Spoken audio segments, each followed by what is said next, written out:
এটি জেনে পুরো পৃথিবীর মানুষই অবাক যে একটি লাইভ ক্রিকেট ম্যাচ কিভাবে এডিট করা হয়, কারণ রিয়েলে একটা লাইভ ক্রিকেট ম্যাচকে এডিট করা সম্ভবই নয়।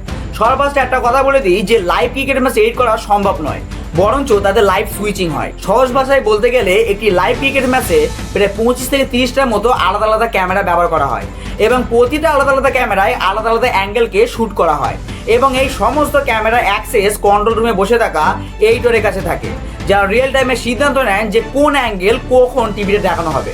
তোমরা যদি এইরকম জেনুইন ইনফরমেশন পেতে চাও তবে চ্যানেলটি সাবস্ক্রাইব করা তোমাদের অবশ্যই প্রয়োজন। এই যে গোলকটি দেখছেন এটি বুর্জ খলিফার থেকেও অনেক বেশি দামি, কারণ এটি তৈরি করতে প্রায় 20,000 কোটি টাকার মতো খরচ হয়েছে। আসলে এটি লাস ভেগাসে তৈরি এক ধরনের থিয়েটার, যার ভেতরে 16,000 রেজলিউশনের ফুল স্ক্রিন লাগানো রয়েছে, যা বিশ্বের সবচেয়ে হাই রেজলিউশন স্ক্রিন। এরই পাশাপাশি এর ভিতরে 1,60,000টির মতো স্পিকার লাগানো রয়েছে, যা সিনেমার দর্শকদের এমন এক অনুভূতি দেয় যেন তারা নিজেরাই সিনেমার ভেতরে রয়েছে। আর এই কারণে এই অ্যাডভান্স গ্লোবটির দাম এত বেশি।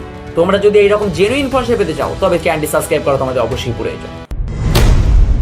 একটি বরফে ঢাকা ঘোড়াদের উপরে সুরক্ষিতভাবে স্কেটিং করার জন্য আপনি কিভাবে বুঝতে পারবেন যে এই বরফটি ভাঙবে কি ভাঙবে না?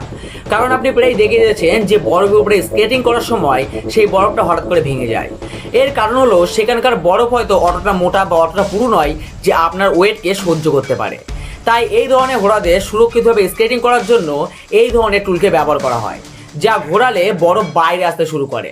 আর তারপর এই বরফ যদি 4 ইঞ্চি পুরু হয় তাহলে আপনি আরামসে এর উপরে স্কেটিং করতে পারেন, কিন্তু এটি যদি 12 ইঞ্চি পুরু হয় তাহলে আপনি এর উপরে অনায়াসে একটা ট্রাকও চালিয়ে যেতে পারবেন, তবুও এই বরফটি ভাঙবে না। তোমরা যদি এরকম জেনুইন ইনফরমেশন পেতে চাও তবে চ্যানেলটি সাবস্ক্রাইব করা তোমাদের অবশ্যই প্রয়োজন। আপনি কি জানেন তেলের এই বিশাল কুয়োগুলোতে লাগা আগুন নেভানোর জন্য কখনো কখনো বিস্ফোরক ব্যবহার করা হয়, কিন্তু আগুন নেভানোর জন্য ধামাকা কেন?